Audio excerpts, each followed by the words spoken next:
হায় হায় আমার বন্ধু, আমার ভাই, আমার নওজোয়ান তরুণ যুবক, একবার তো খেয়াল করো, এই পৃথিবীর বুকে আমার আল্লাহ, আল্লাহর পরে নবীর পরে যাদের মর্যাদা দিয়েছিলেন তারা হলেন আমার তোমার মা আর বাবা। আর দোস্ত, তাদের মনের ভিতরে কত পরিমাণ মায়া, কত পরিমাণ মোহাব্বত, কত পরিমাণ ভালোবাসা। আর সারাদিন পর্যন্ত সেই বাবা সারাদিন পর্যন্ত খেটে আসে, সারাদিন পর্যন্ত মাঠে ময়দানে কাম করে, মাঠে ময়দানে ঘাম ঝরা সেই পরিশ্রম করবার পরে যখনই ঘরের ভিতরে রিটার্ন আসে, ঘরের ভিতরে ফেরত আসে, আরেক সেই জায়গার মধ্যে আসবার পরে সে কিচ্ছু দেখতে চায় না, কিচ্ছু বোঝে না, কিছুই পেতে চায় না, কোনো খাবার গ্রহণ করতে চায় না। তুমি জানো না সেই বাবার মনে আমার আল্লাহ এত মায়া দিয়েছেন। সারাদিন পরিশ্রম করে আসার পরে সর্বপ্রথম যখন তার সন্তানের চেহারাখানা দেখতে দেরি হয়, সারাদিনের পরিশ্রম বাবা বলে যায়, জোরে কোন ঠিক কিনা? আয় দোস্ত, তুমি জানো না সকালবেলায় তোমার বাবা যখন খেতে খামারে কাজ করতে যায়, দোকানপাটে যায়, চাকরির স্থলে যায়, তুমি জানো না সর্বপ্রথম নিষ্পাপ সেই চেহারাখানা যেই বাবা দেখে, যেই বাবা দেখবার পরে মনের ভিতরে সান্ত্বনা পায়, মনের ভিতরে কষ্ট সে ভুলে যায়, সেই বাবা হলেন আজ তোমার আমার বাবা। এটা দোস্ত তুমি জানো না আজ তামাম দুনিয়ার বুকে সবচেয়ে পরিশ্রম করে একটাই মাত্র কারণ, সন্তানকে স্বাবলম্বী করবে, সন্তানকে ইস্টাবলিশ করবে, সন্তানকে সমাজের মধ্যে দাঁড় করাবে, তিনি হলেন তোমার আমার বাবা, তোমার আমার মা। এটা দোস্ত আজ তুমি সেই বাবারে ভুইলা গেলা, সেই বাবার মনে কষ্ট দিলা, সেই বাবার সঙ্গে অসৎ আচরণ করলা, সেই বাবার সঙ্গে ভালো আচরণ করতে পারলা না। কপাল পোড়া যুবক, তোমারে আমি বইলা যাই দোস্ত, তোমার বাবার মনের মায়া যদি তুমি অনুধাবন করতে পারতা, খোদার কসম ওই বাবার মনে কোনোদিন কষ্ট দিতা না, ওই মায়ের মনে কোনোদিন কষ্ট দিতা না। আমার বন্ধু, আমার ভাই, আমি তোমাদেরকে বলি বন্ধু, মা বাবার মনে কষ্ট দিও না। এই দুনিয়ার জমিনে আমার আল্লাহ জান্নাতও তাদের কথা বলেছেন, জাহান্নামও তাদের কথা বলেছেন। রাসূলুল্লাহ এভাবে করে বলেন, হুমা জান্নাতুকা ওয়া নারুকা। আর মা বাবাই তোমার জান্নাত, মা বাবাই তোমার জাহান্নাম। হয়তোবা তুমি মা বাবার যদি খেদমত করো তাহলে পাবা তো জান্নাত, আর মা বাবা যদি তোমার খেদমত না করো পাবা তো তোমার জাহান্নাম। এটা দোস্ত আমি আপনাদেরকে একটা কথাই বলি, ইন্নাল জান্নাতা তাহতা আকদামিল উম্মাহাত। আমার নবী ডেকে ডেকে উম্মতকে বলেন, উম্মত জেনে রাখো, শুনে রাখো, তোমাদের যে জান্নাত তালাশ করে পৃথিবীর বুকে খাজা বাবার দরবারে, ল্যাংটা বাবার দরবারে, কুতুববাগের দরবারে, দেওয়ানবাগের দরবারে, গোলাপসার দরবারে, ফুলসার দরবারে, আরে না, তাদের সেই জায়গায় গেলে পৃথিবীর কোনোদিন জান্নাত পেতে পারো না। আমি রাসূলুল্লাহ জানান দিলাম, জান্নাত কোথায়? জান্নাত তালাশ করো তো তুমি তোমার মা বাবার কদমের নিচে। হায় রে আমার বন্ধু, আমার ভাই, আমার আল্লাহ তো এই কথাই বারবার ডাকে ডেকে বলেন, উম্মত তুমি জেনে রাখো, শুনে রাখো, আমার আল্লাহর রাসূল এভাবে করে বলেন, উম্মত তুমি ভেবেছো এই কথা তামাম দুনিয়ার জমিনে তোমার শ্বশুর খুশি তো তোমার জান্নাত রেডি, তোমার আল্লাহ খুশি? আরে না, তোমার শাশুড়ি খুশি তো তোমার শ্বশুর খুশি তো তোমার শাশুড়ি খুশি তো তোমার আল্লাহ খুশি? আরে না, শুনে রেখো, জেনে রেখো, রিদার রব্বি ফি রিদাল ওয়ালিদি ওয়া সাকাতার রব্বি ফি সাকাতিল ওয়ালিদি। তোমার মা বাবা অসন্তুষ্ট, তোমার আল্লাহ অসন্তুষ্ট, তোমার মা বাবা সন্তুষ্ট তো তোমার আল্লাহ সন্তুষ্ট। আরো জোরে। অতএব এই দুনিয়ার জমিনে মা বাবার চাইতে দামি সম্পদ আর কিছু হতে পারে না। এজন্য আমার নওজোয়ান বন্ধুদেরকে আমি বলবো, ওই মা বাবার মনের দয়াটা একবার মাপবার চেষ্টা করো। আজ তুমি জওয়ানি হলা, তুমি যখন আজ এস্টাবলিশ হলা, তুমি যখন আজ বর্তমানে সমাজের মধ্যে বৃত্তশালী হলা, আজ সেই মা বাবাকে ভুলে গেলা, এটা একবার মনে করা দেখো না জালেম, তুমি একবার ভেবে দেখো, আজ তুমি এত বড় ব্যবসায়ী হিসাবে প্রতিষ্ঠিত হলা, এর মূল কারা ছিল? এর মূলে ছিল তোমার মা, এর মূলে ছিল তোমার বাবা। আজ তুমি বিদেশের মাটিতে এত স্বাবলম্বী হলা, আর এর মূলে কে ছিল? তুমি জানো না, এরা হলো তোমার মা, তোমার বাবা। একবার তো খেয়াল করো জালেম, যখন নাকি তুমি বিদেশে যাবার জন্য তোমার মন চাচ্ছিল বন্ধুরা যায়, ওই মুহূর্তে কেবলমাত্র মুখটাকে শুকনো নিয়ে বাবার কাছে যখন এলে, ওই মুহূর্তের মধ্যে মায়ের কাছে এলে, পৃথিবীর কেউ তোমার দুঃখটা বুঝে নাই, একমাত্র বুঝেছিল তোমার মা।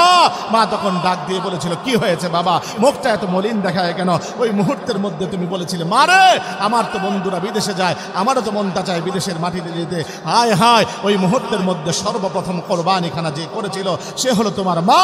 মায়ের গহনাটা বের করে দিয়ে বলেছিল, নাও এই গহনাখানা দিয়ে বিক্রি করে সুদে এমনি করে টাকা লাগিয়ে আজ তোমার বিদেশের মধ্যে পাঠিয়েছিল।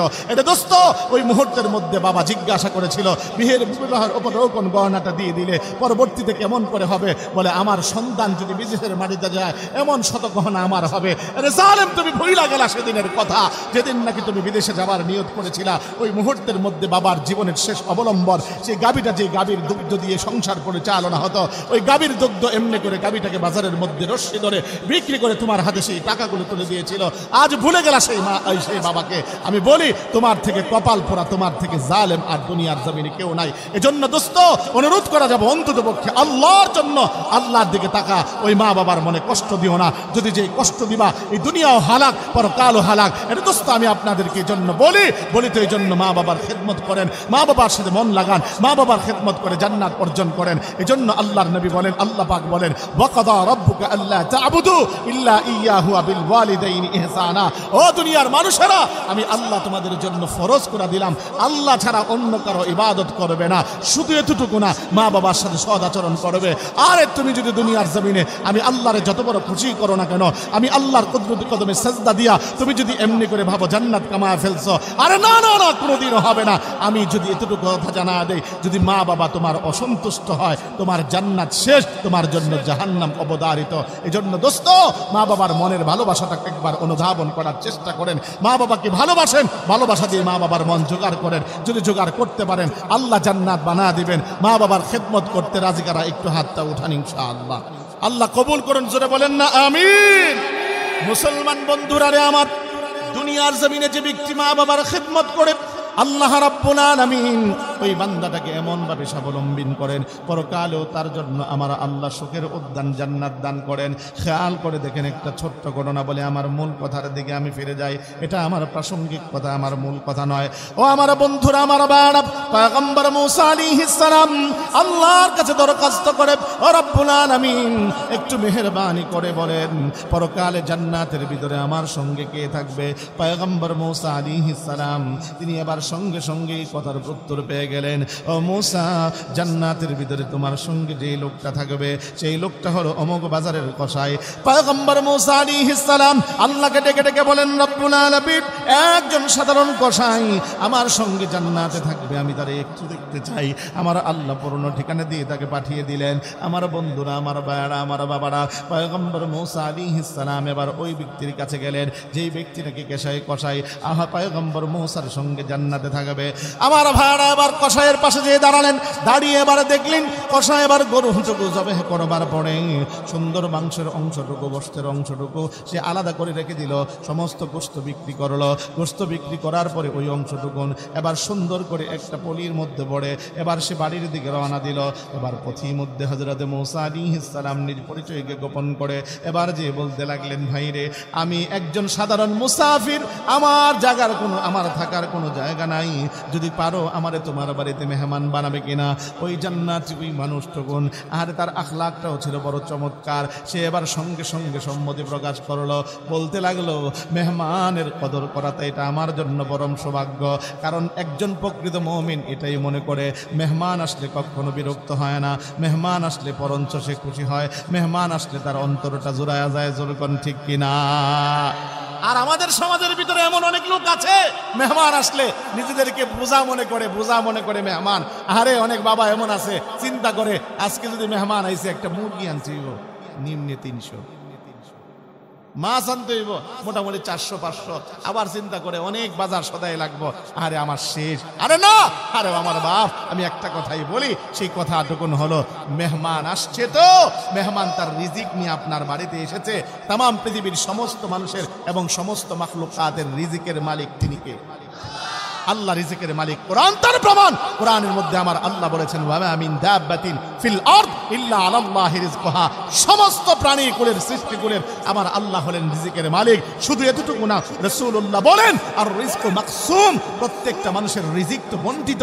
এভাবে করে রাসূলুল্লাহ বলেন প্রত্যেকের মানুষ যেভাবে প্রতিনিয়ত মৃত্যু দৌড়ায়, রিজিকও তার পিছনে এভাবে করে দৌড়ায়। এজন্য বলি, আপনি আপনার বাড়িতে মেহমান আসছে, আপনি ভাবছেন আপনারটা খাচ্ছে, আরে না দোস্ত, আমার বাপ, আমার ভাই, বরঞ্চ সে তার রিজিক নিয়ে আপনার বাড়িতে এসেছে, কেবলমাত্র তার রিজিকটা আপনি তাকে খাওয়াবেন। রাসূলুল্লাহ এই কথা এজন্য বলেন, মান কানা ইউমিনু বিল্লাহি ওয়াল ইয়াউমিল আখির ফালইউকরিম যায়ফাহু।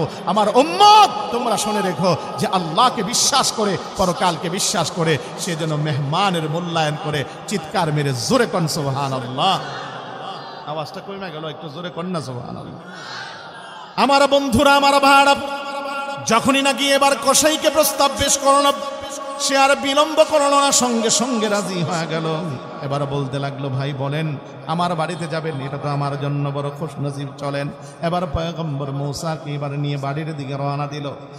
হযরত মূসা আলাইহিস সালাম অবলোকন করতে লাগলেন, তার কি এমন আমল আছে যার কারণে পরকালে সে আমার সঙ্গে জান্নাতে থাকবে।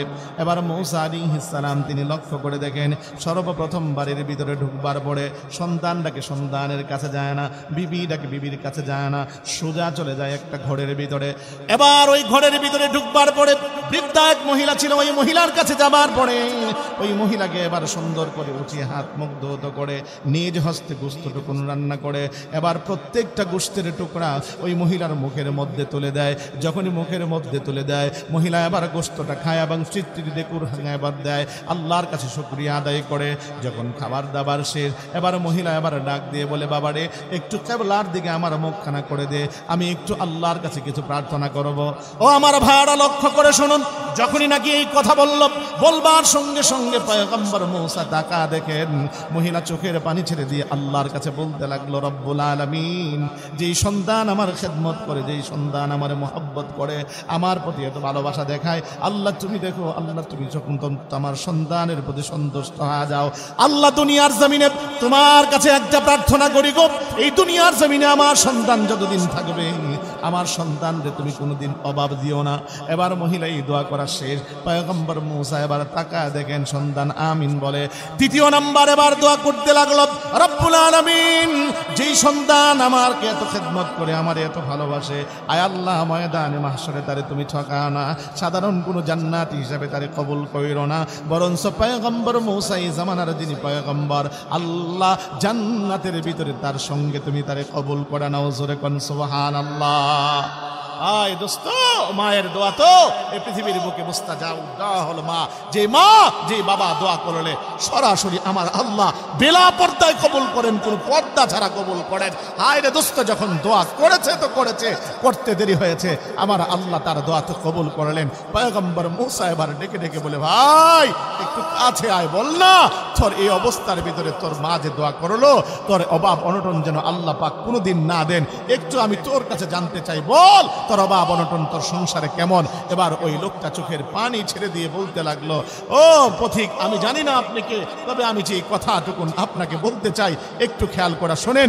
যে কথাটুকুন আপনাকে বলতে চাই সেই কথাটুকুন হলো যে এতদিন আমার মা আমার জন্য দোয়া করেছে, দোয়া করবার কারণে আমার অবস্থা তো এমন হয়েছে, এ পর্যন্ত যতদিন আমার দোকানে বিক্রি হোক আর না হোক, কিন্তু আমার আল্লাহ আমার বরকত এমন পরিমাণ বাড়িয়ে দিয়েছেন, আমার কোনোদিন অভাব আমার সংসারে পড়ে নাই, আমার ব্যবসায় পড়ে নাই। জোরে কোন সুবহানাল্লাহ। আমার বন্ধুরা, আমার ভাইয়ারা, পয়গম্বর মূসা আলাইহিস সালাম তিনি সঙ্গে সঙ্গে হাতটারে বাড়া দিলেন, হাত বাড়া বলতে লাগলেন, ভাইরে আয় না, আমার একটু বুকে আয়, বুকে আয়, আমার একটু বুকে আয়। কারণ হলো আমার আল্লাহ তোর দ্বিতীয় দোয়াটাকেও আমার আল্লাহ তোর মায়ের কবুল করেছেন। তার কারণটুকুন হলো আমি হলাম এই জামানার মূসা, আমি হলাম এই জামানার মূসা, পয়গম্বর মূসা। জানোস না আমার আল্লাহ তোর কাছে পাঠিয়েছেন, আমার আল্লাহ কথা জানিয়েছেন, আমার আল্লাহ তোর দোয়া কবুল করেছেন, তোর মায়ের দোয়া এমন কবুল করেছেন, আমার আল্লাহ বলেছেন তুই নাকি আমার সঙ্গে জান্নাতে থাকবি। দুনিয়ার জমিনে আমি আসছি কাজী তোর সঙ্গে সাক্ষাৎ করার জন্য, তোর জন্য দেখা করার জন্য। আয় আমার বুকের ভিতরে আয়। আরে দোস্ত, আমি তোদের কাছে একটা কথা বলি না, জীবন আজ তোর রক্ত গরম, তাই না ভাই?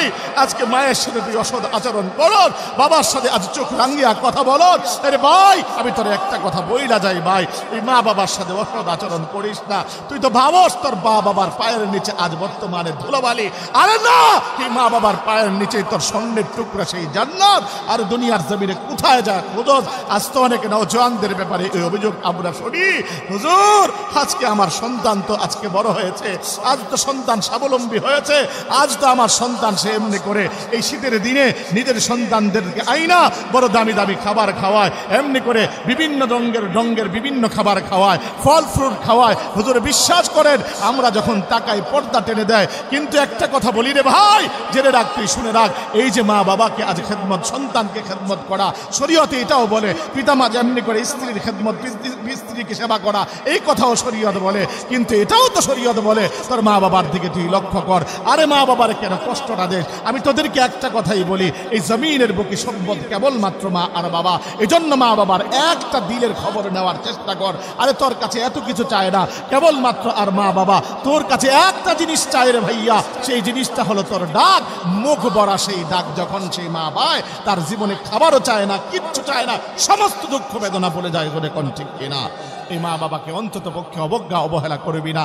তাকে দেখ না কত বাবার চোখে পানি, আহারে অন্তরের সেই বেদনাগুলো জাগ্রত হয়ে গিয়েছে, যে বেদনার কারণে আজ সহ্য করতে পারছে না। এজন্য বন্ধু তোর কাছে পায়ে ধরা যদি বলতে হয়, আমি তোর পা ধরা বলবো, অন্তত পক্ষে মা বাবার মনে কষ্ট দিস না। এজন্য জানতে চাই প্রত্যেক পিতার মনে, মা বাবার, প্রত্যেক মা বাবার মনে এভাবে করে করে সন্তানের জন্য মায়া আছে না নাই? আওয়াজ তো আসতে হইল, একটু জোরে কর না, আরো জোরে বলেন, আছে না নাই? হায় হায়, এত মায়া, এত মোহাব্বত, এত ভালোবাসা এই পৃথিবীর বুকে অন্য কারো নাই। পয়গম্বর জাতির পিতা ইব্রাহিম আলাইহিস সালাম সঙ্গে সঙ্গে তিনি বলতে লাগলেন, ও আখিরি জামানার পয়গম্বর, দুনিয়ার জমিনে তো যাবেন, দুনিয়ার জমিনে যাবার বেলায় আমার উম্মতদেরকে বলবেন, তারা যেন দুনিয়ার জমিনে, আমার সন্তানদেরকে বলবেন, আপনার উম্মতদেরকে বলবেন, তারা যেন দুনিয়ার জমিনের মধ্যে বসে বসে জান্নাতের ভিতরে গাছ রোপণ করে। পয়গম্বর এবার এই কথা শুনবার পরে আমার নবী বলতে লাগলেন, ও পয়গম্বর ইব্রাহিম, আমার উম্মত তো থাকবে দুনিয়ায়, তারা জান্নাতের মধ্যে বসে বসে কেমন করে গাছ রোপণ করবে? বলে, শোনেন গো, দুনিয়ার জমিনে আপনার একটা উম্মত যদি ইখলাসের সাথে একবার সুবহানাল্লাহ বলে, একবার আলহামদুলিল্লাহ বলে, আমার আল্লাহ প্রত্যেকটা সুবহানাল্লাহ আলহামদুলিল্লাহর বিনিময় আমার আল্লাহ জান্নাতের ভিতরে এক একটা গাছ রোপণ করে দিবেন। আরো একবার বইলে আরেকটা লাগান না, সবাই বাবার জন্য একটা লাগান না, মুখ বন্ধ কেন? মায়ের জন্য একটা লাগান না, আরে দাদার জন্য একটা লাগান না, আরে আপনি দাদির জন্য আরেকটা লাগান না। এই এলাকার মাটির নিচে অন্ধকার কবরে যারা শায়িত, আমাদের কারো না কারো আত্মীয় স্বজন, সকলের জন্য মিলা বইলা আরেকটা লাগান না। হায় দোস্ত, বলতে চান না, বড় কষ্ট হয় আপনাদের, এত কষ্ট বললেই তো মুখটা নাড়াচাড়া হয়, মুখের একটু নাড়াচাড়া হয়। আমি বলি, একবার শোনেন তো, আপনি যে বললেন আপনি বিনা ফায়দায় না, আপনারও তো লাভ হচ্ছে। আরে কি লাভটা হচ্ছে? আজকে আমাদের যে মানুষটা বক্তব্য দিলেন, হ্যাঁ, আমাদের আজকের অনেক কাঙ্ক্ষিত একজন মেহমান আলহাজ কাজী শাহ মুফাজ্জল হোসেন কাইকোবাদ, হ্যাঁ, তিনি আমাদের বক্তব্য আমাদের এখানে দিলেন মোবাইলের মাধ্যমে। আমি তো প্রথমে মনে করেছিলাম উনি না, মনে হয় মুশতাকুন নবী সাহেব হুজুর বক্তব্য দিচ্ছেন। আমার মনে হচ্ছিল যে মুশতাকুন নবী সাহেব হুজুর বক্তব্য দিচ্ছেন, সেম টোন, সেম বক্তব্যের স্টাইল, বয়ানের স্টাইল। উনি মাশাআল্লাহ, আমার মনে হয় না একবারের জন্য উনি মনে করেন আপনার এত বড় আলেম না, মানে উনি জেনারেল, যেটা আমার মনে হয় নাই। আমি মনে করছি নাহমাদুহু ওয়া নুসাল্লি আলা রাসূলিহিল কারীম, যেভাবে করে সুন্দরভাবে গুছানো রূপে, এত সুন্দরভাবে এমনভাবে বক্তব্যটা দিলেন, এত সুন্দরভাবে সকলের কাছে দোয়া চাইলেন, আলহামদুলিল্লাহ, মনটা ভরেছে, ভালো লেগেছে। তো আমি একটা কথা বলতে চাই, আজ বর্তমানে এই প্রেক্ষাপটে সেই কথাটুকুন হলো, তিনি সেখানে বসে এখানে এই জায়গার মধ্যে নিয়ন্ত্রণ করেন সকলকে, সবাই তিনাকে মহব্বত করে ভালোবাসে। আমি বলি, তিনার কাছে যেতে পারা এটা সকলের জন্য আনন্দের ব্যাপার, ভালো লাগার ব্যাপার। আচ্ছা, আমি এবার জানতে চাই, তিনাকে যিনি বানালেন এবং তিনার মন্ত্রী অর্থাৎ খালেদা জিয়াকে যিনি বানালেন এবং কি তামাম পৃথিবী যিনি বানালেন, সেই রব যদি আপনাকে স্মরণ করে কেমনটা লাগবে? সুবহানাল্লাহ বলেন। আমার মালিক বলেন, বান্দা ফাযকুরুনি আযকুরুকুম ওয়াশকুরুলি ওয়ালা তাকফুরুন। আরে বান্দা, তুমি আমার স্মরণ করো, আমারে স্মরণ করো, আরে আমি মালিকও তোমারে স্মরণ করব। আরে দোস্ত, আরে এই কথাটুকুন ব্যাখ্যায় আল্লামা জালালউদ্দিন সুয়ুতী রাহমাতুল্লাহি আলাইহি বড় চমৎকার একখানা হাদিস এনেছেন, হাদিসে কুদসি। সেই হাদিসে কুদসি কি? তুমি স্মরণ করো বিসসালাতি ওয়াত তাসবিহ, নামাজের মাধ্যমে এবং তুমি এমনি করে তাসবিহাতের মাধ্যমে। আযকুরুকুম, আমি আল্লাহ তোমারে স্মরণ করব। কেমন করে স্মরণ স্মরণ করব, স্মরণের ধরন কি? মান যাকারানি নাফসি যাকারতুহু ফি নাফসি। আমার কোন একটা বান্দা যদি আমি মালিককে স্মরণ করে একাকী অবস্থায়, আমি আল্লাহ তারে স্মরণ করি একাকী অবস্থায়। এটা দোস্ত আপনি আমি এবার যখন এখানে বসে স্মরণ করছি, আমার আল্লাহ একদিকে স্মরণ করছেন, ওয়ামান যাকারানি ফি মালাইন যাকারতুহু ফি মালাইন খায়রিন মিন মালিহি। আমার কোন একটা বান্দা যদি আমি আল্লাহকে স্মরণ করে এভাবে করে কোন মজলিসের মধ্যে বসে, আমি আল্লাহ স্মরণ করি তার চাইতে উত্তম মজলিসের মধ্যে বসে। আপনি ভাবছেন এই জায়গায় আপনি স্মরণ করছেন আল্লাহরে, সুবহানাল্লাহ বলছেন, আলহামদুলিল্লাহ বলছেন, আল্লাহ বুঝি স্মরণ করছেন না? আরে না, আমার মালিক ও ফেরেশতাদেরকে ডেকে ডেকে বলে, ফেরেশতারা তাকা দেখ ধরনে পারা এই জান্নাতের বাগানটার দিকে বসে আছে কারা? আব্দুল্লাহ, আব্দুর রহমান, আব্দুল করিম, আব্দুল শুকুর, এই সমস্ত বান্দারা। মালিক এবার খুশি হয়ে তিনি ডাক দেয়া বলেন, ও ফেরেশতারা, এই বান্দাগুলো এখানে বসে আছে কেন? আরে এই বান্দাগুলো তো বড় ক্লান্ত আর পরিশ্রান্ত, সারাদিন কেউ বা দোকানপাটে হাটে ঘাটে কেউ বা কাজ করেছে, এই বান্দাগুলো এই মুহূর্তে তো ঘরে চলে যাবার কথা ছিল, এই বান্দাগুলো বসে আছে কেন? বলে মালিক বসে তো আছে একটা আশায়। বলে কি সেই আশা? বলে কিছু নেক পাবার আশায়, কিছু গুনাহ মাফের আশায়। আমার মালিক বড় খুশি হয়ে আবার বলেন, ও ফেরেশতারা, আমার এই বান্দাগুলোকে আমাকে দেখেছে? বলে না মালিক দেখে তো নাই। আমার নবীকে দেখেছে? বলে না মালিক দেখে তো নাই। আমার জান্নাত দেখেছে? বলে না মালিক দেখে তো নাই। আমার জাহান্নাম দেখেছে? বলে না মালিক দেখে তো নাই। তাহলে বসে আছে কেন? আমার মালিক এবার ডেকে দিয়ে বলেন, ফেরেশতারা, তাহলে তোরা সাক্ষী থাক, যে বান্দা আমাকে দেখে নাই, আমার নবীকে দেখে নাই, আমার জান্নাত দেখে নাই, আমার জাহান্নাম দেখে নাই, তারপরও কিছু নেক পাবার আশায়, কিছু গুনাহ মাফের আশায় বসে আছে, আমি আল্লাহ তাদের বেলায় ঘোষণা দিলাম।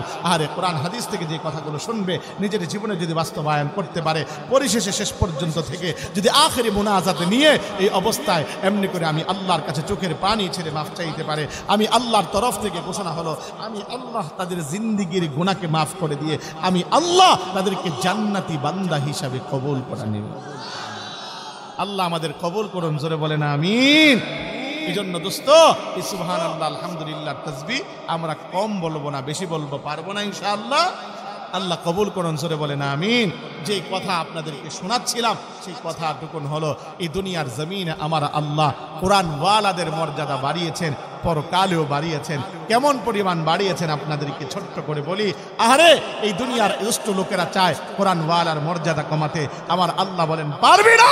আমি চ্যালেঞ্জ করে দিলাম, এই দুনিয়ার জমিনের কোরআন ওয়ালাদের মর্যাদা বাড়াতে পারবি না, কারণ আমি আল্লাহ এই কোরআন নাজিল করেছি। ইন্না নাহনু নাযালনা যিকরা ওয়া ইন্না লাহু লাহাফিজুন। কোরআন নাজিল করেছি আমি, কোরআন হেফাজতের জিম্মাদার আমার। কাজে এই দুনিয়ার জমিনে যারা কোরআন ওয়ালাকে টেক্কা দিতে আসবে, খোদার কসম একটা কথাই বলতে পারি, যারা কোরআন ওয়ালাকে অপমান করতে আসবে তারাই অপমানিত হবে, কিন্তু কোরআন ওয়ালাকে অপমান করা যাবে না। জোরে কোন ঠিক কিনা?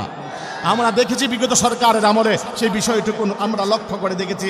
আমাদের এই কওমি মাদ্রাসাগুলো নিয়ে তাদের মূল বক্তব্য ছিল এটাই, তারা বলতো এই কথা, এই দেশে কওমি মাদ্রাসা নাকি ব্যাঙের ছাতার মতো গদিয়েছে। হুজুররা কথা কন না, কে জোরে কন না কেন? এই নওজোয়ানরা কথা বলো না কেন? কওমি মাদ্রাসাগুলো নাকি ব্যাঙের ছাতার মতো গজিয়েছে। আরে শুধু এতটুকু না আপনাদেরকে স্মরণ করিয়ে দিতে চাই, আমাদের বিভিন্ন পত্র পত্রিকার মধ্যে আমার দেশের মধ্যে কিছু হলুদ মিডিয়া আছে যারা নাকি আমাদের দেশের মধ্যে বিভিন্ন কওমি মাদ্রাসার মধ্যে যে কুরবানির চামড়া কালেকশনের জন্য, কুরবানি করার জন্য এলাকার ভিতরে, এলাকার মধ্যে যখন যে ছুরিগুলো ব্যবহার করা হতো, সেই ছুরিগুলোকে দেখিয়ে এক শ্রেণীর লোকেরা তারা এভাবে মিডিয়ার মধ্যে প্রচার করত, মাদ্রাসায় নাকি জঙ্গির ট্রেনিং দেওয়া হয়, মাদ্রাসায় নাকি এমনি করে মরণাস্ত্র রাখা হয়। আমি একটা কথাই বলতে চাই, যে মাদ্রাসাকে জঙ্গিবাদ আর উগ্রবাদ বানাতে তোমরা চেষ্টা করেছিলে, যে মাদ্রাসা এমনি করে ব্যাঙের ছাতার মতো গদিয়েছে, এই স্লোগান দিয়েছিলে, আমার আল্লাহ তিনি ডাক দিয়ে ওই মুহূর্তে বলেছিলেন, ওয়াতিলকাল আইয়ামু নুদাফিলুহা বাইনান নাস। আমি এমন আল্লাহ, আমি দিনকেও পরিবর্তন করে থাকি। আমার আল্লাহ ওই মুহূর্তে যেমন যেন শপথ করেছিলেন, জেনে রাখ, শুনে রাখ, যে মাদ্রাসাকে তোরা কলুষিত করতে চেয়েছিলি, যে মাদ্রাসার উলামায়ে কেরামদেরকে যারা তোরা চরিত্রহীন করতে চেয়েছিলি, যে মাদ্রাসাকে এমনি করে নিষিদ্ধ করতে জমিনে চেয়েছিলি, আমি আল্লাহ তোদেরকে দেখা দিলাম। ওয়া মাকারু ওয়া মাকারাল্লাহ ওয়াল্লাহু খায়রুল মাকিরিন। আমার আল্লাহ বলেন, ইন্না বাতশা রাব্বিকা লাশাদীদ। আমি আল্লাহ তোরা বড় কঠিন ধরা। কোরআন ওয়ালাদের অপমান আমার আল্লাহ সহ্য করেন নাই। কাজে এই জমিনের ভিতরে যারা চেয়েছিল মাদ্রাসাওয়ালাদেরকে নিষিদ্ধ করতে, যারা চেয়েছিল কোরআন ওয়ালাদেরকে অপমানিত করতে, তাদেরকে এমনি করে জঙ্গি বলে আখ্যায়িত করতে, আমার আল্লাহ তাদেরকে এই জমিনের মধ্যে জঙ্গি সংগঠন হিসাবে এই জমিন আখ্যায়িত করেছেন। জোরে কোন ঠিক কিনা? মুসলমান আমার বন্ধুরা, আমার ভাইরা, কাজে সাবধান হয়ে যান। এই জমিনের বুকে অন্তত পক্ষে কোরআনওয়ালাকে অপমান করতে যাবেন না, কোরআনওয়ালাদের সাথে টাক্কা দিতে যাবেন না, কারণ কোরআনওয়ালার মর্যাদা বাড়িয়েছেন তিনি কে? কথা কন না কেন, জোরে বলেন না কেন? আমি জানি না এবার কারা কি স্বপ্ন দেখছেন, স্বপ্ন দেখেন, তবে সাবধান আপনাদেরকে করে দিয়ে যায়। এতটুকু কথা মনে রাখবেন যে এই দল থেকে ওই দল থেকে শিক্ষা নেন, স্বপ্নে যদি দেখেন মনে মনে মলকলা খান যে আগামী দিন বাংলাদেশ আমরা চালাবো, তোমাদেরকে একটা কথাই বলে দিতে চাই, খোদার কসম, কোরআনওয়ালাদের বিরুদ্ধে যে যদি চিন্তা করে দেশ চালাবে, ইসলামওয়ালাদের বিরুদ্ধে যদি যে চিন্তা করে দেশ চালাবে, চলবে না দেশ। ঠিক কিনা জোরে বলে মুসলমান?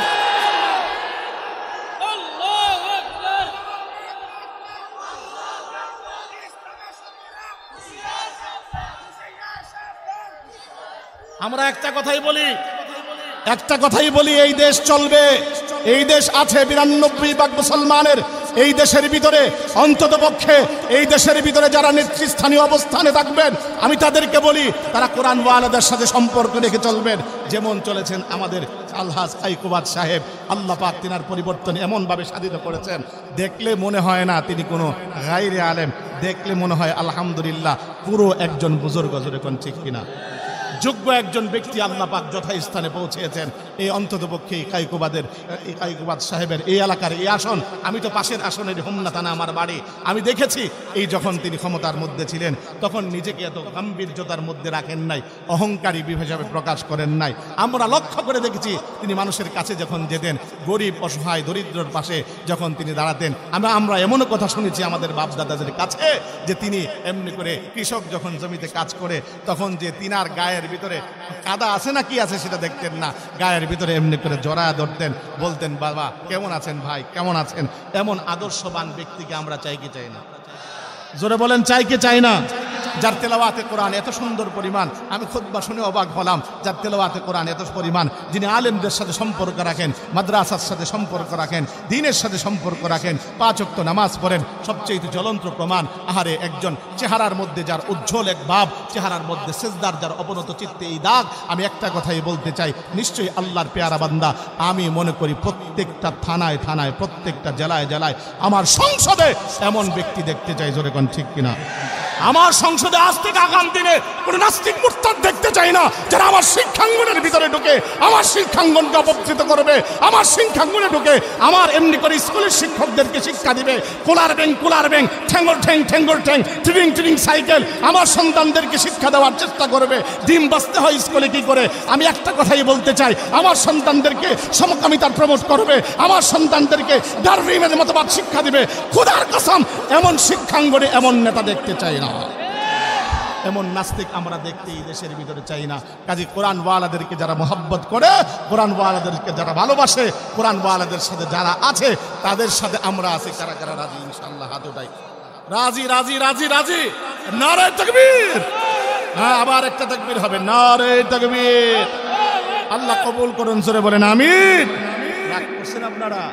রাগ করার কোনো কিছু নাই। আমি এই কথা স্পষ্টভাবে সব জায়গায় বলি, নেতা থাকবে তো নেতা থাকুক, কিন্তু ইসলামের বিরুদ্ধাচরণ করে এই জমিনে কোনো নেতা থাকতে পারবে না। হাসতে কইলেন যে জোরে কন না কেন? দেখাই কিন্তু দিছে আমার দেশের যুবকেরা, এই নওজওয়ানরা ভুলে যেও না, এই দেশের ভিতরে বিরোধী দল কোনো কিছু করতে পারে না। শক্তিশালী দল 15 বছর ক্ষমতায় পারে নাই, এমনি করে আরো কতজন মাথা কামাইছে, কোনো কাজ হয় নাই। কিন্তু আমার দেশের নওজওয়ান তরুণ যুবকেরা, কথা কস না কে তোরা? ওই পোলাবাইন কথা কস না কেন? দেখা দিছে 5ই আগস্টের মধ্যে আমার রাসূলের কথা বাস্তবায়ন করেছে। নুসরাতুল শাবাব, মুনিয়াতুল শুয়ুখ, ইসলামের সবচেয়ে খেদমত করেছে নওজওয়ানগুলো। আর আমার দেশের বয়স্ক বয়োজ্যেষ্ঠ বুড়াগুলো কোনে বাতা খাইছে। কথা বলেন না কেন? নওজওয়ানগুলো যখন মাঠে ময়দানে নেমেছে, ফ্যাসিস্ট সরকার, জালেম সরকার এই দেশ থেকে পালাতে বাধ্য হয়েছে। টাইম নাই, এজন্য আপনাদেরকে একটা কথা বলে যাই, যারা কোরআনওয়ালাদের সাথে সম্পর্ক রাখবে ইনশাআল্লাহ তাদের মর্যাদা বাড়বে। পরকালও এই কোরআনওয়ালার দাম আছে না নাই? আজ এই হলুদ মিডিয়াগুলো চায় ওই দেশের মধ্যে থেকে কেমনি করে কোরআনওয়ালাদের মর্যাদা কমাতে। ছোট্ট করে আপনাদেরকে দিতে চাই, সেই কথাটুকুন হলো এই দেশের ভিতরে কিছুদিন আগে গত এক সপ্তাহ আগে বগুড়ার মধ্যে একটা ঘটনা চাউর হয়েছিল। সেই ঘটনাটুকুন হলো এক মাকে হত্যা করেছে তার ছেলে। আর আমাদের দেশের হলুদ মিডিয়াগুলো বারবার কাভার করেছে যে মাদ্রাসার ছেলে সে তার মাকে হত্যা করেছে। জোরে কন্যা আউযুবিল্লাহ। ও মুসলমান, এতটুকু কথা বলতে পারি, একজন মাকে হত্যা করবে মাদ্রাসার সন্তান, এটা কোনোদিন কল্পনাও আসতে পারে না। কারণ ও তো ছোট্ট কাল থেকে এই হাদিস এবং কোরআন পড়ে তার অন্তরের ভিতরে মা বাবার জায়গা করে নিয়েছে। কোনোদিন হতে পারে না, আমি বিশ্বাস করি নাই। কিন্তু 2 দিন পরে খবর আসলো যে এই দেশের ভিতরে আসলে সে হত্যা করে নাই, ভাড়াটিয়া তার মাকে হত্যা করেছে। আমি যেই কথাটুকুন বলতে চাই, এই হলুদ মিডিয়াদেরকে সাবধান করে দিতে চাই, সাবধান হয়ে যাও তোমরা। এই দেশের কওমি মাদ্রাসার সন্তানেরা গত 1 তারিখে এভাবে করে করে যখন নাকি এই দেশের ভিতরে সুনাম বয়ে এনেছিল তুরস্কের থেকে ফয়জুল কোরআন মাদ্রাসার ছাত্র মুআজ মাহমুদ, যখন এই দেশে এমনি করে 130টা দেশকে টেক্কা মেরে এমনি তুরস্কের মাটি থেকে জয়ী হয়ে যখন নাকি এমনি করে বাংলার জমিনে এসেছিল, তোমাদের মতো এই হলুদ মিডিয়াগুলো তাকে সংবর্ধনা দিতে যাও নাই, সেটা আমরা ভুলে যাই নাই। কথা বলেন না কেন? আরে রতনে রতন চিনে আমার সন্তান মুআজ মাহমুদকে তুরস্কের সেই প্রেসিডেন্ট এরদোগান, যিনি তামাম বিশ্বের হিরো, যিনি তিনি তার হাতে সম্মাননার সেই চুমুক খেয়েছিলেন। বাংলার জমিনের আল্লামা মামুনুল হক হাফিজাহুল্লাহ তাকে সংবর্ধনা দেওয়ার জন্য এয়ারপোর্টে গিয়েছিলেন। শুধু এতটুকু না, আমার দেশের শত শত যুবকেরা আর ছোট্ট ছোট্ট মাসুম বাচ্চাগুলো তামাম পৃথিবীর বুকে আমার দেশকে এমনি করে পতাকাকে উড্ডীন করছে। কিন্তু আমার দেশের নওজোয়ানগুলো পাগল কাদের জন্য? ওই সাকিব আল হাসানের জন্য পাগল। কথা বলেন না কেন? মনে করে এরাই বুঝি সেলিব্রিটি। আমি বলি না, ওরা বাংলাদেশের এমনি করে পতাকাকে উড্ডীন করে না, বাংলার মান এরা রক্ষা করে না। বরঞ্চ যখন স্বার্থের দান করেছে, যেই মুহূর্তের মধ্যে আমার তরুণগুলো ময়দানে যে যখন এমনি করে রাস্তাঘাটে আন্দোলন করেছে, ছাত্র আন্দোলন যখন চলেছিল, গণঅভ্যুত্থান যখন চলেছিল, আমরা যাদেরকে সেলিব্রিটি বানিয়েছিলাম তারা কোনোদিন একটা লাইন পর্যন্ত আমাদের সপক্ষে লেগে নাই। কাজে তারা কোনোদিন বাংলার সেলিব্রিটি হতে পারে না। ঠিক কিনা জোরে বলে মুসলমান? ওই মাশরাফি কোনোদিন বাংলার সেলিব্রিটি হতে পারে না। হতে পারে কেবলমাত্র এই মাদ্রাসার কেবলমাত্র তালেবুল ইলমরা, কারণ তারা বাংলার জমিনকে তামাম বিশ্ব দরবারে তুলে ধরে একটাই তার পরিচয়, সেটা হলো আমার দেশের প্রত্যেকটা মাদ্রাসার ছাত্র। তারা কওমি মাদ্রাসার এভাবে করে করে তামাম দেশকে বিশ্বের বুকে মানচিত্রের মধ্যে আমার বাংলার জমিনকে তুলে ধরে। এজন্য এই মাদ্রাসাকে যারাই নিষ্পেষিত করতে চায়, আমার আল্লাহ কয় পারবি না, ইজ্জত বাড়াবো। তাদের ক্রমান্বয়ে যতই তারা ইহানাত করতে চায়, সেই হলুদ মিডিয়াগুলো আমার আল্লাহ ক্রমান্বয়ে বিশ্ববুকে এভাবে জয়ী করে করে, এই তো গত 3 দিন আগে আবার আমার আরেক সন্তান বিশ্ববুকে আবারও বাংলার জমিনকে উড্ডীন করেছে। ও মুসলমান, এজন্য বলতে চাই, এই মাদ্রাসাগুলোর সাথে সম্পৃক্ত রাখার দরকার আছে না? আল্লাহ এদের মর্যাদা কেমন বাড়িয়েছেন, আপনি বাড়ালো কি না বাড়ালো কি, আমার আল্লাহ তাদের মর্যাদা বাড়িয়েছেন। ময়দানে মাহশরে আমার আল্লাহ বলবেন, ইকালু লি সাহিবিল কোরআন ইকরা ওয়ারতাকি ওয়ারাতিল কামা কুনতা তুরাতিলু ফিদ দুনিয়া ফাইন্না মানজিলাকা ইনদা আখিরি আয়াতিন তাকরাউহা। ও কোরআন ওয়ালা, কোরআন পড়ো তো পড়ো। দুনিয়ার জমিনে যেমন করে তুমি তারতিলের সাথে কোরআন পড়েছো, তোমার কোরআন পড়া যেখানেই শেষ হবে বান্দা, সেখানে তোমার অবস্থান হবে। হায় আমার বন্ধু, আমার ভাই, আমার বাবা, গভীর মনে কথাগুলো খেয়াল করার চেষ্টা করবেন। দুনিয়ার জমিনে ওই কোরআনের আয়াতের সংখ্যা হলো 6666 খানা। আমার আল্লাহ পাক যখন বলবেন বান্দা পড়া শুরু করবে, বান্দা যখন পড়বে 1000 আয়াত, আমার আল্লাহ 1000 তলার উপরে তার বাড়ি বানাবেন। যখন পড়বে 2000 আয়াত, আমার আল্লাহ 2000 তলার উপরে তার বাড়ি বানাবেন। বান্দা যখন পড়বে 5000 আয়াত, 5000 তলার উপরে তার বাড়ি বানাবে। বান্দা যখন পড়বে 6666 খানা আয়াত, আমার আল্লাহ তার বাড়িটাও 6666 তলার উপরে বাড়িটা বানা দিবে। ও আমার বাপ, একবার বলেন তো দেখি, সন্তান যদি 6666 তলার উপরে থাকে, তাহলে অন্তরটা কেমন জড়াবে? হায়, এই দুনিয়ার জমিনে যদি সন্তান স্টাবলিশ হয়, স্বাবলম্বী হয়, গুলশানে বাড়ি হয়, এমনি করে আপনার সন্তান যদি বিদেশে এমনি করে ইউরোপ কান্ট্রিতে থাকে, আরে বুক তো ধাঁধা করে চলেন, সিনা তো টান টান করে চলেন। আরে ময়দানে মাহশরে আপনার থেকে সম্মানী কি হবে? যার সন্তান কোরআন ওয়ালা হবে। আমার বন্ধুরা, আমার ভাইয়ারা, এজন্য বলি, দুনিয়ার জীবনে সন্তান তো বানাইছেন, সন্তানের দায়িত্বটা নেওয়ার চেষ্টা করেন। আহা, অনেক সন্তান তো এমন আছে বাবা নিজে সন্তান কোথায় গেল, কি করলো, কিভাবে চললো, সেই খবরটুকুন পর্যন্ত রাখে না। আমি আপনাদের কাছে একটা কথা বলতে চাই, সেই কথাটুকুন হলো অন্ততপক্ষে সন্তানের দায়িত্ব নেন, কারণ এই সন্তানও আপনার জান্নাতে যাওয়ার কারণ হবে, জাহান্নামে ওই সন্তান আপনাকে নিবে। হায় হায়, ময়দানে মাহশরে আমার আল্লাহর সামনে এবার দাঁড়ায় সন্তান যখন জাহান্নামে হয়ে যাবে বদ আমলের কারণে, আমার আল্লাহর কাছে ডেকে ডেকে বলবে, রব্বানা ইন্না আতানা সাদাতানা ওয়া কুবারানা ফাআদাল্লুনা সাবিলা। রব্বুল আলামিন, দুনিয়ার জমিনে এভাবে করে করে আমার বাপ আমাকে এমনি করে ইলমে কোরআন শিখায় নাই, আল্লাহ তুমি ওই মা বাবাকে আমার সামনে আনো, আমি আজকে তাদের বুক পাড়া পাড়া জাহান্নামে যাব। রব্বুল আলামিন, যে শাস্তি আমারে দিবা, হায় আল্লাহ মেহেরবানি করে আমার মা বাবারে আনো, আল্লাহ ডবল শাস্তি আমার মা বাবারে দান করো। এটা আমার বাপ, আমি আপনার কাছে বলি তো বলি, একবার খেয়াল করেন, যদি সেই সন্তান কলিজা ছেড়া দন, নারী ছেড়া দন, সেই সন্তান যদি আপনার বিরুদ্ধে মামলা দায়ের করে, বাজবার তো কোনো উপায় থাকবে না। আহা, রাসূলুল্লাহ জন্য বলেন, আলা কুল্লুকুম রাইন ওয়া কুল্লুকুম মাসউলুন আন রাইয়াতিহি। সাবধান উম্মত, তোমরা সাবধান হয়ে যাও, অন্তত পক্ষে সেই বিষয়টা সাবধান হয়ে যাও যে তোমার এই প্রত্যেকেই তোমরা দায়িত্বশীল, তোমাদের দায়িত্বের ব্যাপারে প্রত্যেককেই জিজ্ঞাসিত করা হবে। আমার বন্ধুরা, আমার ভাইরা, এই জন্য সন্তানের কাছে আমি আপনার কাছে একটাই দাবি থাকবে, নিজের যদি দুইটা সন্তান থাকে, একটা সন্তান আগামী বছর মাদ্রাসায় দিবেন। রাজি আছেন কারা? ইনশাআল্লাহ। আল্লাহ কবুল করুন, জোরে বলেন না আমিন। মুসলমান বন্ধুরা, আমার সন্তান যদি দিনী প্রতিষ্ঠানে দেন, দিনী মাদ্রাসায় দেন, আপনার উপকার কতটুকু হবে? ময়দানে মাহশরে এমন অবস্থা হবে, কিছু মানুষের মাথার উপরে তাজ দেখা যাবে, নূরের তাজ। ফের সমস্ত মানুষগুলো এবার তাকা তাকা বলবে, রব্বুল আলামিন, এরা কারা গো? এরা কোন মানুষগুলো গো? আয় আল্লাহ তাআলা, এই মানুষগুলো কারা? যে মানুষগুলোর উপরে মাথার তাজ দেখা যায়, আল্লাহ রাব্বুল আলামিন এবার তিনি ডেকে ডেকে ফেরেশতাদের মাধ্যমে জানা দিবেন, চিরনা তাদেরকে যারা দুনিয়ার জমিনের ভিতরে সন্তানদেরকে দুনিয়ার ধনে ধনী না বানাইয়া, দুনিয়ার দিকে না তাকাইয়া দিনই এমনি করে কোরআনের শিক্ষায় শিক্ষিত করেছে, আমি আল্লাহ তাদেরকে বঞ্চিত করি নাই। আমি আল্লাহ রাব্বুল আলামিন তাদেরকে সম্মাননা, তাদেরকে বিশেষভাবে দান করেছি। চিৎকার মেরে জোরে কন্যা সুবহানাল্লাহ। আমার বন্ধুরা, আমার বাবা, বিশ্ব নবী রাহমাতাল লিল আলামিন বলেন, এরে আমার উম্মতেরা, গভীরভাবে শোনার চেষ্টা করো। দুনিয়ার জমিনের বুকে যেই সন্তানটারে আলেম বানাইছে, যেই সন্তানটারে কোরআনের হাফেজ বানাইছে, এই সন্তান যদি দুনিয়ার জমিন থেকে এভাবে করে কোরআনের হাফেজ হয়ে তার উপরে আমল করে বিদায় নিতে পারে, আল্লাহ পাক রব্বুল আলামিন তারে বিশেষভাবে সুপারিশ করার ক্ষমতা দিবেন। এত পরিমাণ পাওয়ারফুল সে থাকবে, আমার আল্লাহ তাকে এত পরিমাণ পাওয়ার দিবেন, সে এমন 10 জন মানুষকে সুপারিশ করে করে জান্নাতে নেবে, যে মানুষগুলোর এমনি করে জাহান্নাম ওয়াজিব হয়ে গিয়েছিল, আমার আল্লাহ তাকে সুপারিশ করার সেই ক্ষমতা দিবেন। এই 10টা মানুষকে আমার আল্লাহর হুকুমে সে এমনি করে সুপারিশ করে আল্লাহর তৈরি জান্নাতে নিয়ে যাবে।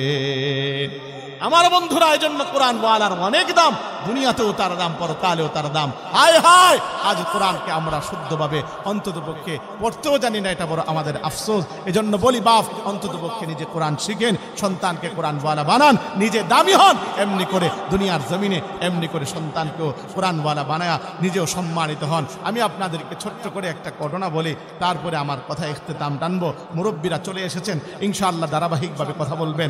আজকে আমরা ভাবি কোরআন কেবলমাত্র এই মোল্লা মৌলবীদের কিতাব, কোরআন কেবলমাত্র মাদ্রাসার হুজুরদের কিতাব, কিন্তু না না, কোরআন তো আমার আপনার সকলের কিতাব। এই জীবনের মধ্যে যত কিছু আছে সব কিছুর সমাধান করতে পারবে একমাত্র মহাগ্রন্থ আল কোরআন।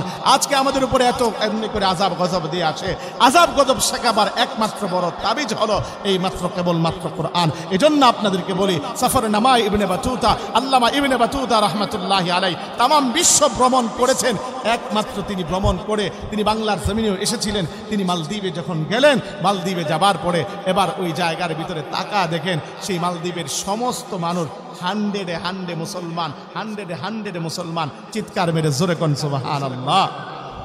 মুসলমান বন্ধুরা আমার, যখন নাকি তিনি দেখলেন সমস্ত মানুষগুলো মুসলমান, এবার তিনি জিজ্ঞাসা করলেন, বলো তোমাদের মধ্যে সমস্ত মানুষ কেমন করে মুসলমান হলো?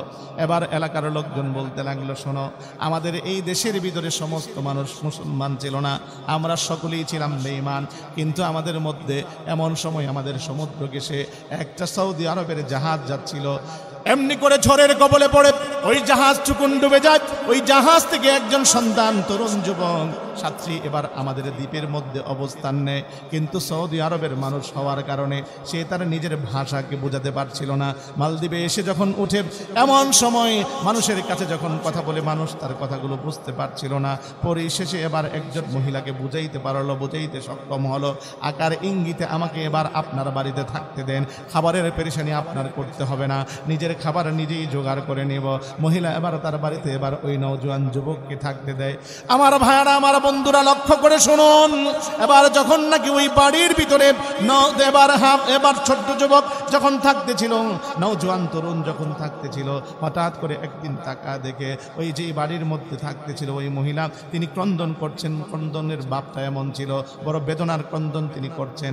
এবার নওজোয়ান এবার তার কাছে গেল, যে ডাক দিয়ে বলে, মাগো অনেক দিন যাবৎ আপনার বাড়িতে আছি, কিন্তু কখনো এমন ভাবে ক্রন্দন করতে আপনাকে দেখি নাই। ও মা, কি জন্য ক্রন্দন করছেন, কেন কান্না করছেন বলেন তো দেখি। এবার মহিলা এবার ডাক দিয়ে বলে, বাবারে আপনার কাছে বললে আমার কোনো লাভ নাই, কারণ এই দুঃখ আমার কখনো মোজবার নয়। বলে, মাগো যদি আপনি আমাকে বলতেন তাহলে অন্তত পক্ষে আপনার অন্তরের কিছুটা হলেও আপনার অন্তরের ব্যথাটা হালকা হতো। এবার মহিলা ডাক দিয়ে বলে, বাবারে এবার তুমি শোনো, কারণ হলো আমাদের মালদ্বীপের এই শহরটা এমন একটা শহর যার চতুর্দিকে পানি আর পানি। এমতো অবস্থায় আমাদের এই অঞ্চলের ভিতরে একটা দানব এসে প্রত্যেক বৎসরে হামলা করে, যখন নাকি এমন করে বিশালভাবে ক্ষতিগ্রস্ত করে লণ্ডভণ্ড করে, কিন্তু একটা সিস্টেম করে দেওয়া হলো চতুর্দিকে বেড়িবাঁধ করে। এবার সঙ্গে করে এমন একটা সিস্টেম করে দেওয়া হলো, প্রত্যেক বৎসরে একটা কন্যাকে এভাবে করে করে তাকে যদি ভোগ দেওয়া হয় তাহলে মালদ্বীপবাসী রক্ষা পায় এবং মালদ্বীপটা ক্ষতিগ্রস্ত হওয়া থেকে একটু রেহাই পেয়ে যায়। এমন সময় বলতে লাগলো, তো কি হয়েছে? এবার ওই মহিলা ডাক দিয়ে বলে, বাবারে প্রত্যেক বৎসরে যখন লটারি হয়, লটারির মধ্যে এক মায়ের এক কন্যা হওয়া সত্ত্বেও, ও বাবা তুমি জানো না আমার একটা কন্যা আছে, এমতো অবস্থায় এই বৎসরে লটারির মধ্যে আমার কন্যাটার নাম উঠেছে। বলে, হয়েছে তো কি হয়েছে? বলে, আমার এই কন্যা সন্তানটাকে আজকে বধূ সাজে সজ্জিত করে নিয়ে যাবে, এমনকি দ্বীপ অঞ্চলে এমনি করে বর্ডার অঞ্চলে দিয়ে আসবে। ঠিক যখন নাকি আগামীকাল সকালবেলা সরকারি এই পুলিশগুলো আমার কাছে আমার সন্তানকে মৃতদেহ হস্তান্তর করবে, আমার বন্ধুরা, আমার ভাইরা, এই কথা যখন নাকি নওজোয়ান তরুণ যুবক শুনতে পেলেন, যুবক এবার ডাক দিয়ে বলে, মাগো আপনার চিন্তার কোনো কারণ নাই, আজকে আপনি একটা কাজ করেন, আপনার কন্যাটাকে আপনি লুকায় ফেলান। ও মা, তাকা দেখেন আমার চেহারার দিকে, আমার চেহারার মধ্যে কোনো দাড়িও নাই, মুছও নাই, দেখছে আমাকে মোটামুটি মেয়ের মতো দেখা যায়। কাজে একটা কাজ করেন না গো মা, আমি আজকে আপনার মেয়ের স্থলে যাব এবং আমি দেখতে চাই কোন দানবটা এসে মালদ্বীপ শহরে আক্রমণ করে। আমার ভাইরা, যখন নাকি পুলিশ প্রশাসনের লোকেরা আসলো, বধূ সাজে সজ্জিত করে নেবার জন্য আসলো, এবার সমস্ত জামা কাপড় পরিধান করে ওই সন্তান নওজোয়ান যুবক এবার রওনা দিল প্রশাসনের লোকদের সঙ্গে নিয়ে সেই বর্ডার এলাকার মধ্যে যখন নিয়ে দিয়ে আসলো। এমন সময় সে অপেক্ষার গ্রহণ করছে। রাত্রি যখন আস্তে আস্তে গভীর হয়, ওই মুহূর্তের মধ্যে মনে হলো এমন যেন সমস্ত মানুষগুলো মালদ্বীপের এমনি করে আরামে ঘুমিয়ে গেল, কেবল জাগ্রত আছে নওজোয়ান যুবক, আর অপর দিক থেকে মা আর মেয়ে।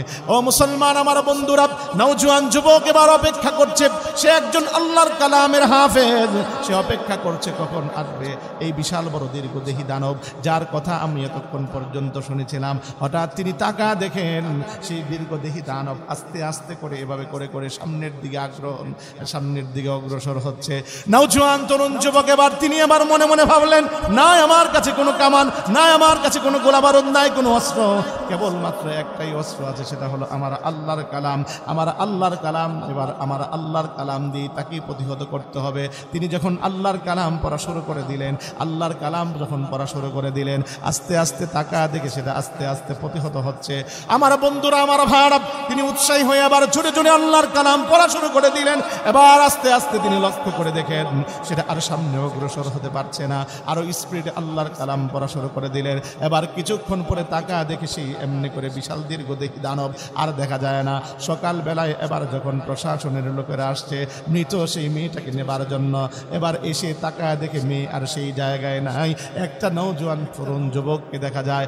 এবার লোকেরা এবার তাকে জিজ্ঞাসা করে, বলো তুমি এই জায়গায় কোত্থেকে আসলে? বলে, আমাকে গতকাল সন্ধ্যাবেলায় তোমরা এই জায়গার মধ্যে দিয়ে গেলে। কয়, না আমরা তো একজন কন্যাকে দিয়ে গিয়েছিলাম। বলে, না কন্যাকে নয়, আমাকেই দিয়ে গিয়েছ। কয়, নিয়ে চলো আমাকে রাজার দরবারে। এবার রাজার দরবারে যখন নিয়ে যাওয়া হলো, রাজার দরবারে নেবার পরে বলতে লাগলো, কে তুমি? বলতে লাগলো, আমার নাম হলো হাফেজ আবুল বারাকাত। সুবহানাল্লাহ বলে। আমার নাম হলো হাফেজ আবুল বারাকাত। কোথ থেকে আসছো বলো? বয়ালা আমার বাড়ি হলো সৌদি আরবের মধ্যে। এদিক দিয়ে একটা জাহাজ যাচ্ছিল, ওই অবস্থায় সমস্ত যাত্রীগুলো শেষ হয়ে গিয়েছে, কিন্তু আল্লাহ আমার হেফাজত করে এই জায়গার মধ্যে এনেছেন। এবার আমি এই জায়গার মধ্যে এসেছি। বলো গতকাল রাত্রে তুমি কি দেখেছো? বলে আমি গতকাল রাত্রে দীর্ঘদেহী সেই দানব দেখেছি। এমতো অবস্থায় তুমি তার সঙ্গে কি আচরণ করেছো, সে তুমি তার থেকে কিভাবে বেঁচেছো? জানো না আমি রাত্রিবেলা ওই মুহূর্তের মধ্যে যখন দীর্ঘদেহী দানব দেখলাম, আমার কাছে কোনো অস্ত্র নাই, কিন্তু আমার কাছে মনে হলো পৃথিবীর সবচেয়ে শ্রেষ্ঠ অস্ত্রটা আমার কাছে আছে। যখন আমি ওই আল্লাহর কালাম তেলাওয়াত করে দিলাম, সঙ্গে সঙ্গে সেই দানবটা প্রতিহত হয়ে গেল। এবার ওই রাজা ডাক দিয়ে বলে, শোনো ও হাফেজ আবুল বারাকাত, আমাদের এই অঞ্চলটাকে তুমি যেহেতু তোমার কালাম দ্বারা বাঁচিয়েছ, আমরাও ঘোষণা দিলাম আগামী বছর এই দিনে তুমি ওই জায়গার মধ্যে তোমাকে দিয়ে আসা হবে। তুমি যদি ওই জায়গার মধ্যে যে আবার পুনরায় ফেরত আসতে পারো, আমি ওয়াদা দিলাম আমার এই দেশের সমস্ত জনগণকে নিয়ে তোমার হাতে কালিমা পড়ে মুসলমান হয়ে যাব। আল্লাহু আকবার জোরে বলেন না। তোমার হাতে কালিমা পড়ে মুসলমান হয়ে যাব। পরের বছরে আবার যখন তিনাকে নিয়ে দেওয়া হলো, ঠিক ওই অবস্থার ভিতরে সঙ্গে সঙ্গে তিনি পুনরায় আবার জীবিত অবস্থায় ফেরত আসলেন। জিজ্ঞাসা করলেন হয়েছিল কি? বলে কিচ্ছু হয় নাই, দেখি নাই সেই দীর্ঘদেহী দানবকে। বলে ওয়াদা আমাদের ছিল তোমার হাতে কালিমা পড়ব, এই আসো আমরা সকলেই মিলে তোমার হাতে কালিমা পড়ে মুসলমান হয়ে গেলাম। জোরে জোরে কোন সুবহানাল্লাহ। ও দোস্ত, আল্লাহর এই কালাম, যে কালাম কেবলমাত্র দুনিয়াও শান্তি ঘটাতে পারে, পরকালেও শান্তি ঘটাতে পারে। দুনিয়ার জমিনে আজ বর্তমানে আজ ডেঙ্গুর প্রাদুর্ভাব, আহারে মুহূর্তে মুহূর্তে মানুষ মারা যায় ডেঙ্গুর কারণে। কিছুদিন আগে করোনার মহামারী ছিল। আহারে এমন ভাবে যত আল্লাহর সে আযাব গজব আসছে, একমাত্র হাতিয়ার বানাতে পারে সেটা হলো আল্লাহর কোরআন। যদি আল্লাহর কোরআন পড়তে পারি, খোদার কসম একটা কথাই বলি, অন্তত পক্ষে রোগ বালাই বালা মুসিবত আযাব গজব আসবে না। জোরে কোন ঠিক কিনা?